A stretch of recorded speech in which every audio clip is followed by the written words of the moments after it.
So, it looks like the big talking point on the internet this week is Sonic the Hedgehog, and I'm glad I waited as long as I did to make my own video contributing to this whole thing. So, if you somehow managed to miss it all, the reaction to this trailer has been mostly negative. I mean, the split between likes and dislikes on the trailer is fairly even, with a slight skewing towards negative, but to hear most people talk, no one seems to be on board with this movie at all. I mean, it's looking like a huge disaster. Critiques have ranged from constructive criticism delivered calmly, if you look hard enough, to outcries of fanboy rage. Running the whole gamut, I swear. I'm not generalizing, it really has been that widely distributed. And, well, I can't say I'm that surprised that this strong of a reaction is being given towards a Sonic the Hedgehog movie, because Sonic has a very large, very devoted fan base. A fan base that's also gained somewhat of a negative reputation in recent years, but nevertheless, a very large and very devoted fan base. And lest you think I'm saying all of this as an outsider, I'm not. I actually like Sonic too. I wouldn't really consider myself a super fan of Sonic, but I played the original games when I was a kid and watched those original cartoons. Don't know what I was thinking watching one of them, but that's beside the point. And more recently, I've been checking out the animated Sonic Boom series, with a dry sense of humor that's right up my alley, so I really like that one. Yeah, I like Sonic. And I may have occasionally throughout my life brainstormed how I would adapt Sonic the Hedgehog to live action. I mean, you know, might have crossed my mind a couple times. I do know I probably wouldn't have done it like this per se, but, well, we'll get to that in a moment. Let's be honest here. The majority of the negative feedback for the Sonic movie seems to be based around Sonic's design. And, yeah, that's not good. However, this is why I'm glad I waited to make my own video about this. Because recently, the director responded to all of this backlash saying that they are going to fix the design. I mean, imagine that. An artist who receives negative feedback responding like an actual mature adult and saying, alright, we'll make some changes. I mean, in this day and age where the go-to response from an artist who gets negative feedback is to lash out at the audience, that's a revelation. I mean, granted, it is difficult to accuse Sonic fans of being racist, sexist, homophobic Nazis, but whatever the case, I'm glad he took the high ground. I'm glad he's going to actually take some steps towards making Sonic look better than he does. And if I'm being honest, it may not take that much to modify it. There are some shots where Sonic actually does look okay in the trailer. This clearly isn't one of them, and that is a problem. He has to look good all the time, not just some of the time. And this isn't something I think we can get used to like what we did with Alita Battle Angel. Like how we first saw her and it was like, big anime eyes, it looks unnatural. But the more we saw of it, and then we saw the movie itself, and we were like, okay, I actually like it now. This I don't think we can get used to, but it would be an easy fix. Make his eyes slightly bigger. You don't have to go with the full Cyclops eye like in the cartoon, but just slightly bigger to be more expressive and look like they actually belong on his head. Change the mouth a little bit. Make his body a bit less muscular and a bit more lean, I think, so he doesn't look like a pint-sized Olympic runner wearing a skin-tight fursuit and a giant mascot head. They could do it. They have until November before this thing releases, so I bet they could actually pull it off and make Sonic look a little better. When we get another trailer, we will see what happens. Like, look right here. That doesn't look as bad as the other shot I was just showing you. Make a few tweaks to that, and it could look better. However, once you get past the design, which we know now is going to be changed anyway, how does the rest of the movie actually look? Well, I'm about to say something that might be considered a bit controversial, but it might be okay. I'm really not sure at this point, but I do see some signs in there that maybe it could be good. Just hear me out on this.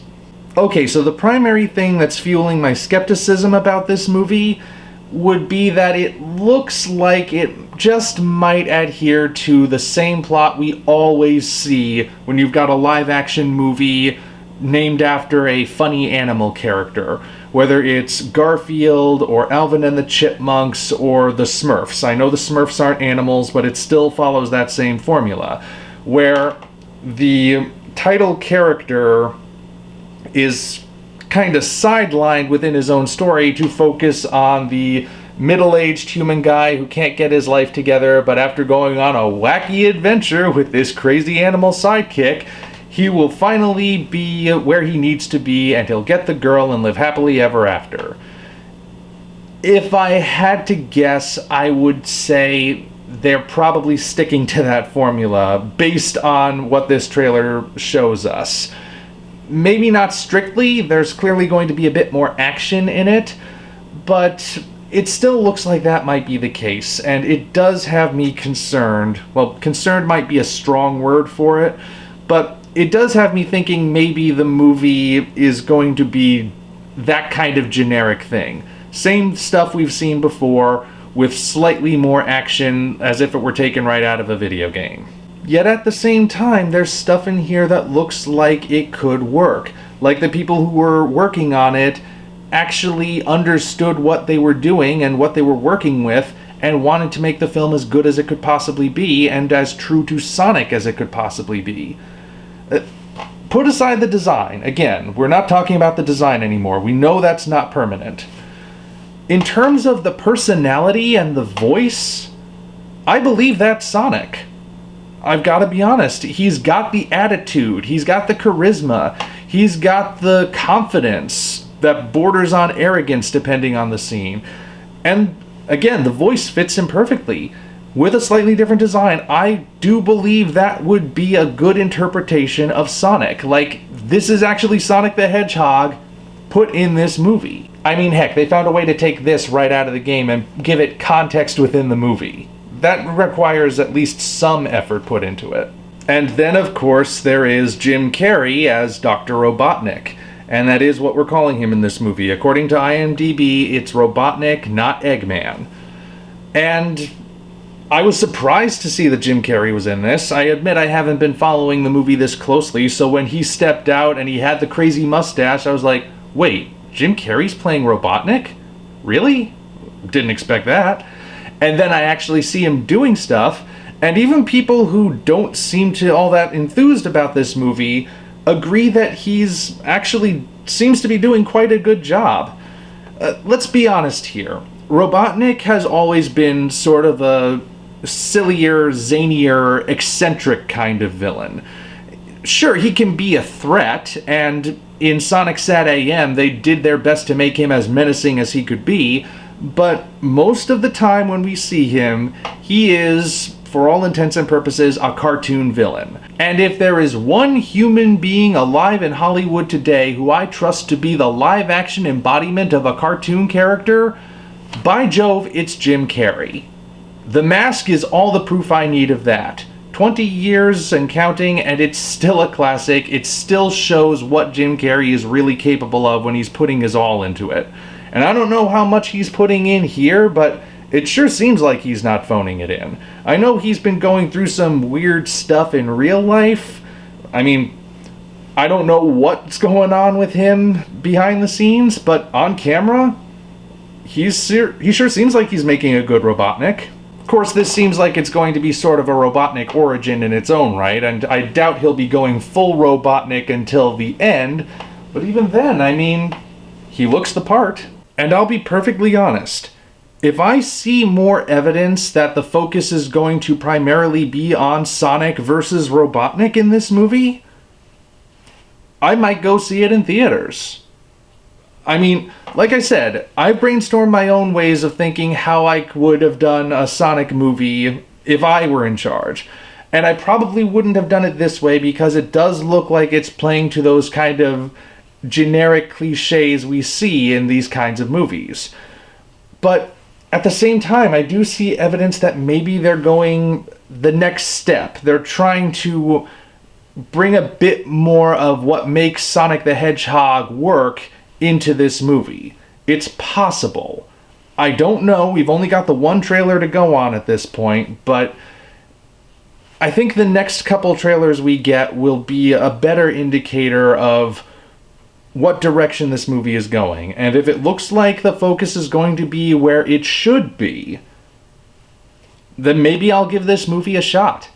If it turns out to be the sort of generic film that I'm afraid it's going to be, then I'd probably just wait to rent it, or like Redbox or Netflix or something. But if it looks like a proper Sonic movie, which would be like The Flash but crazier, who knows? It might be worth checking out. So basically, less of this and more of this. That's what I'm hoping this movie goes for.